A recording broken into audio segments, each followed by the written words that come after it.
CBS is short for Charles Bonnet syndrome. And you may be wondering, well, what is Charles Bonnet syndrome? I've probably never heard of it before. Charles Bonnet, in the year 1760, observed his aging grandfather, who had just had cataracts and had all kinds of problems with his vision. They thought he was going to get better. He got a little bit older.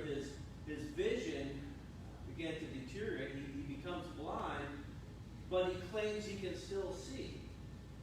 So Charles Bonnet observed, he's a naturalist, which was a pretty big thing at the time, and he begins to observe these visual hallucinations. And so he describes it, and then later on there'll be a French eye doctor who will pick up the term about another 40 years later and popularize it, and it's still a term that's used in medical fields today, Charles Bonnet syndrome. And it's for people who had lost their vision, not people who were born blind, but people who have lost their vision, and they have these very real visual hallucinations that go from everything normal, like they see people driving cars or shopping, to things that are bizarre. People describe ninja vampires who are trying to attack them. So it goes from the normal to the absolutely bizarre. It's kind of like a syndrome that we suffer from. Sometimes it's kind of hard to see other people clearly or rationally, or to see them for who they are. So for example, right now it's very popular in our country to be polarized over ideologies, out of perspectives, opinions, politics. There's a whole host of things that our country has decided to argue about and to become polarized over. So it's really easy for you or I to label someone else that we disagree with, or to demonize them, and to get to the point where we start to point our fingers and we say, I'm right and they're wrong, right? I'm in the right, they are in the wrong. And so then we become worried. We become worried about the influence that they have, perhaps over family members, over your children, over co-workers, and basically the views that someone else has, since they're so wrong and they're so bad and they're so wicked, you don't want them to have any influence. You would rather silence their voices because you're worried about what they think, what they believe, what they stand for. So you'd rather silence their voice and allow open dialogue, debate, and things that have kept civilization intact for probably the last 5,000 years, where people meet, discuss their differences, and try to hash things out. By the way, here's a bit of life information I've learned in my 52 plus years. Just because they're wrong, that doesn't mean that your position is right. You know what? You could be wrong, and they could be wrong. We could all be wrong about whatever the topic is. And maybe there's a better solution. But if we don't hash it out, if we don't talk it out, we'll never grow and learn and move forward. But sometimes it's not someone's perspective that we're worried about. It's not their views, it's not their ideologies, and we look at them that causes us to worry. Sometimes it's about the idea of fairness. Why do they? You look at them and maybe they're enjoying a prosperity that you haven't. Maybe they're enjoying health that you don't have. Maybe they have a relationship with someone else and you don't have that type of relationship. I don't know what it is. You fill in the blanks. But life doesn't seem fair. You look at what they have and they have it so good, and maybe you feel like you're having problems, or how come they never face the struggles I face? And we begin to worry about them and allow their, whatever you fill in the blank, their experience that you're not. We allow that to have free rent up here. And it consumes a lot of our thinking. And it's, jealousy, envy, being judgmental, whatever you want to call it, leads eventually to a hate-filled life, to bitterness, causes us to be cynical of other people. We probably appreciate less and less the blessings that we have, and then we become angry. Proverbs 14, verse 30 sums it up when we're worrying about people we shouldn't in a pretty crystal clear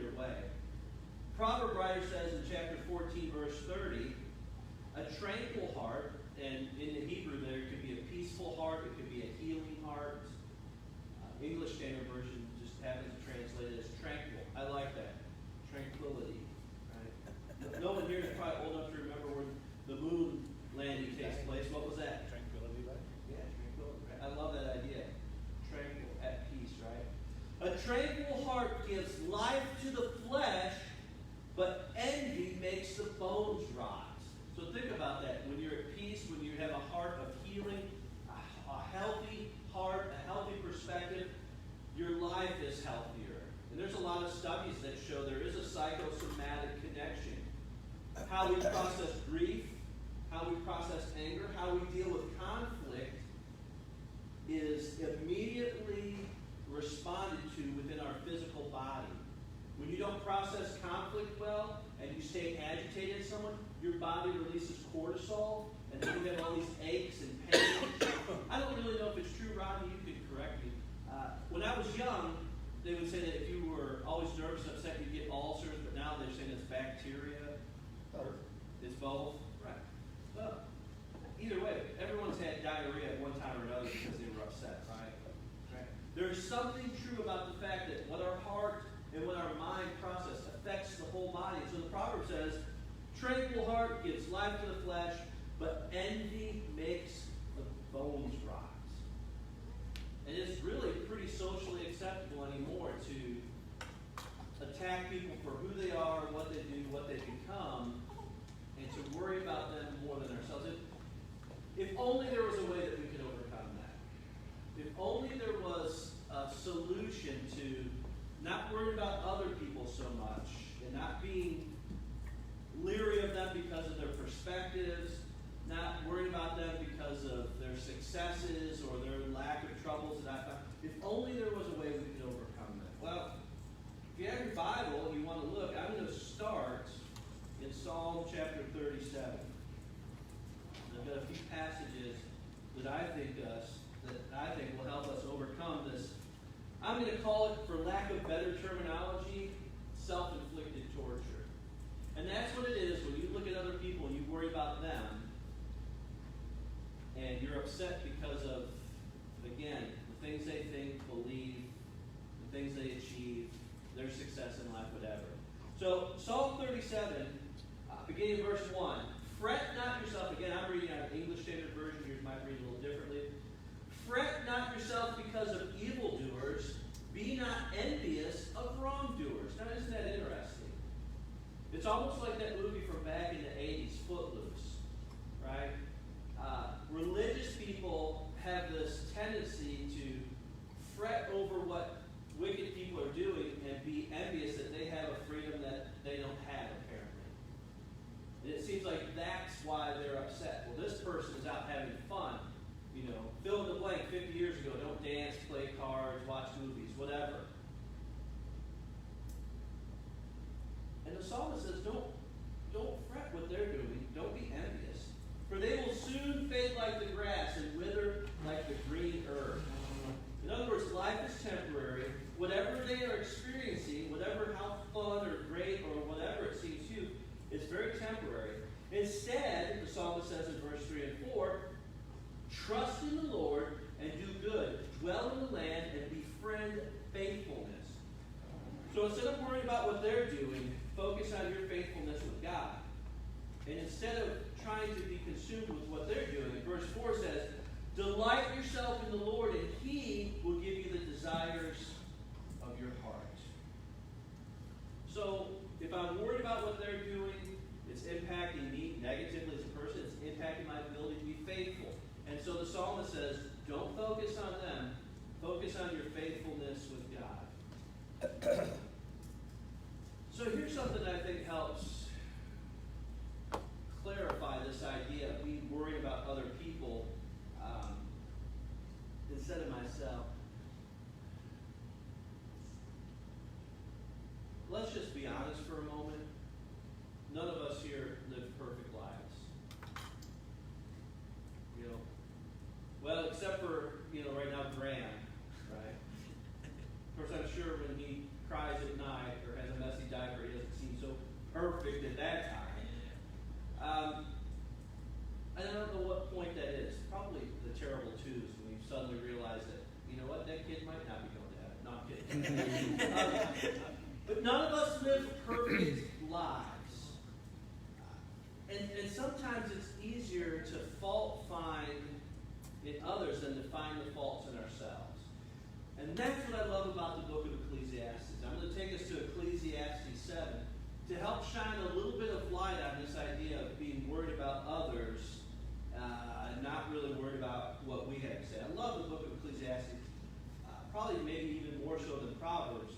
But Solomon writes in verse 14, 7:14, I'm going to start there.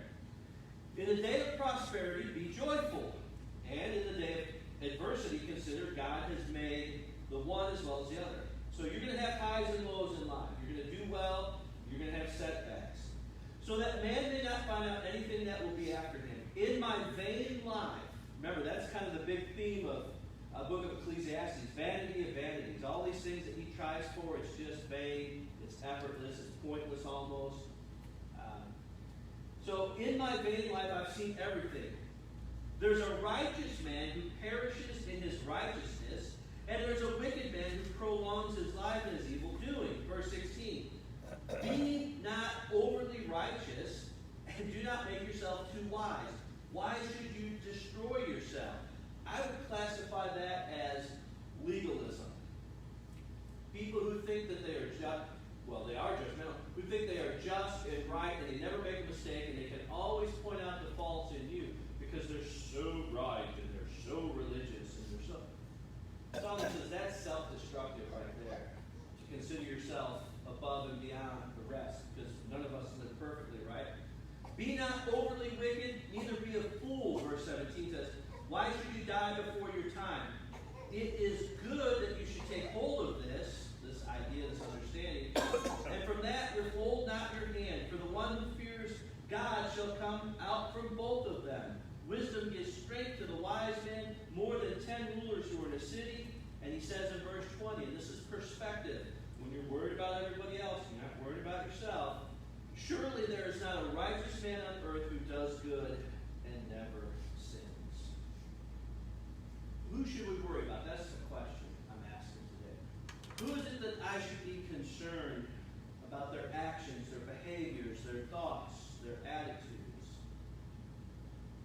By the way, I started off talking about the Charles Bonnet syndrome. You know, there's no cure for it.